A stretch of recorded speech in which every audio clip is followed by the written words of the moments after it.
Railroads have shaped this country for well over 100 years, and the Colorado Railroad Museum in Golden, Colorado is dedicated to preserving Colorado's connection with the railroad system.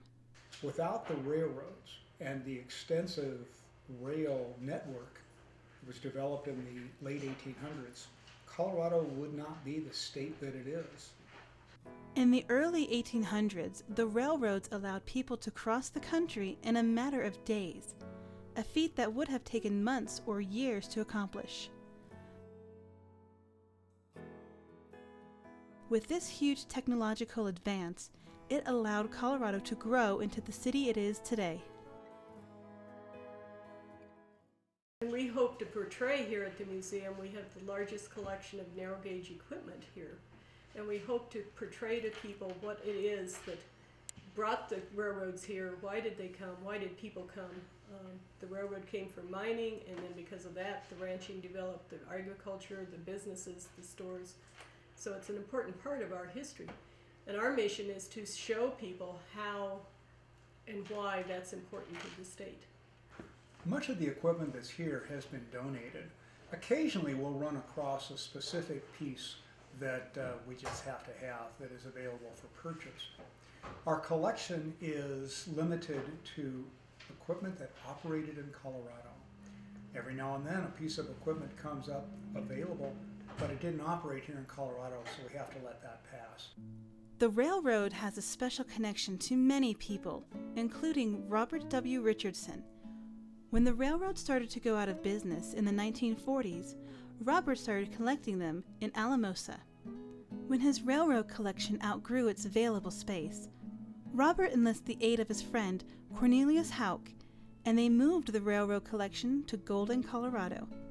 There, they founded the Colorado Railroad Museum in 1959. Most of it was acquired by the two founders, Robert W. Richardson and Cornelius Houck, back in the 40s and 50s and 60s. A lot of it is donated. Again, some of it we have to buy because we need a specific car, or our dining car we purchased so that we have it because we needed one to show the history of the part of the railroad. These magnificent pieces of history are on display for train enthusiasts and visitors throughout the year. Growing up, my family, my dad, he really liked trains a lot, and so trains were kind of just always around. Really like miniature sets. They have a lot of miniature sets here and everything. With the impressive full-scale trains, the Colorado Railroad Museum also has an extensive miniature collection. The Denver Garden Railroad Society was founded in 1979 to promote the enjoyment of garden railroading. In 1976, they contributed an extensive G-scale layout to the Colorado Railroad Museum. These G-scale trains are fully functional, and the Denver Garden Railroad Society operates them for visitors on most Saturday mornings.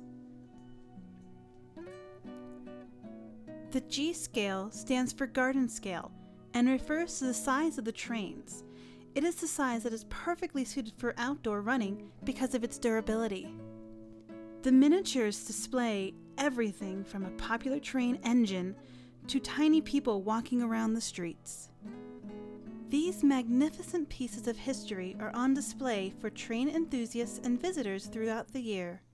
We do Thomas the Tank Engine, we do Polar Express, we do other activities that bring people in so they can learn about the engines and the equipment that's here and what's going on. The Polar Express event happens from November 21st to December 28th and recreates the atmosphere of the popular book of the same name. The Colorado Railroad Museum will continue to collect and expand its collection for years to come to educate and entertain future generations.